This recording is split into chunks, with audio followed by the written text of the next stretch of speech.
So, now naman po, let's talk about standard deviation.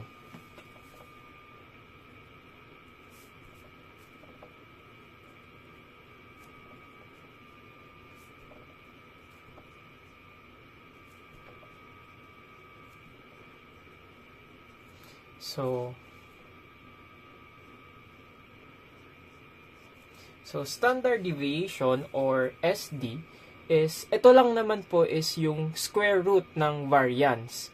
So, dito po sa SD is, pinapakita po nito yung average distance ng scores from the mean in the same unit as data. So, meaning, ang gagawin nyo lang naman po dito sa standard deviation is yung variance, which is nakuha na natin kanina, which is 50. So, ang gagawin nyo lang po dito sa standard deviation,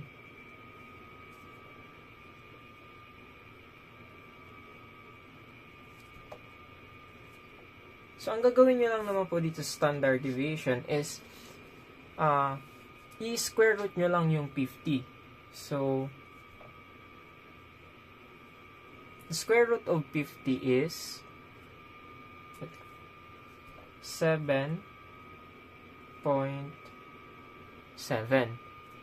So, ito na po siya. Ito na po yung SD. So, meaning, on average, sa bawat score ay meron po tayong 7.07 unit away from the mean na 80. So, ayun lang po sa SD or standard deviation. Now naman, lastly, is we have the coefficient of variation.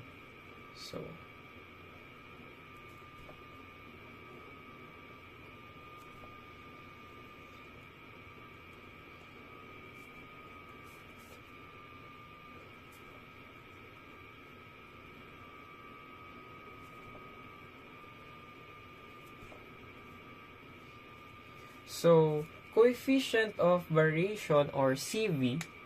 So, ang CV po is, ipinapakita niya po yung related variability or kung gaano kalaki ang SD compare sa mean sa percent.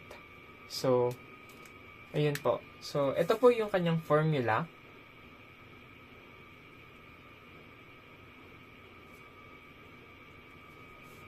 So, CV is equal to SD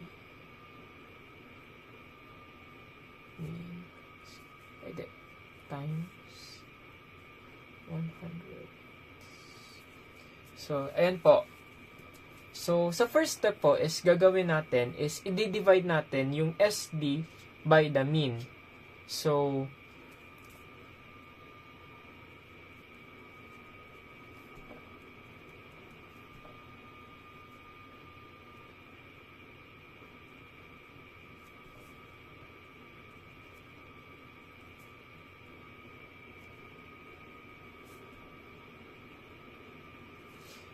i-divide nyo by the mean. So, again, yung SD natin is 7.07. Then, sabi dito is, i-divide natin siya by the mean. So, 7.07 divided by the mean is equals to 0.0884. Then, step 2,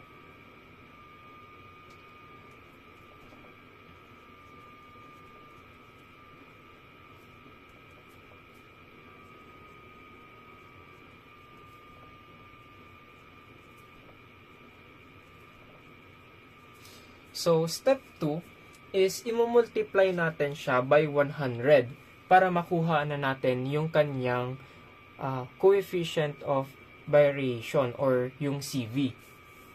So,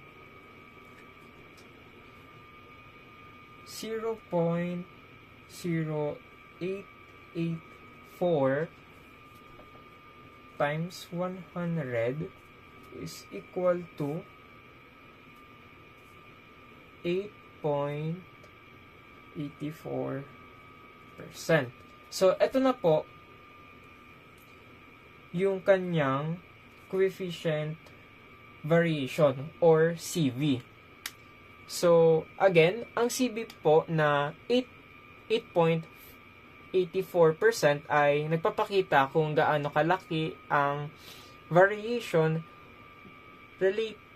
relative sa mean. So, mas mataas ang CV, mas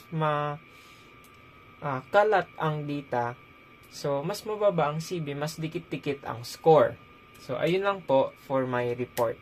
So, sana po may naintindihan kayo. Bye-bye.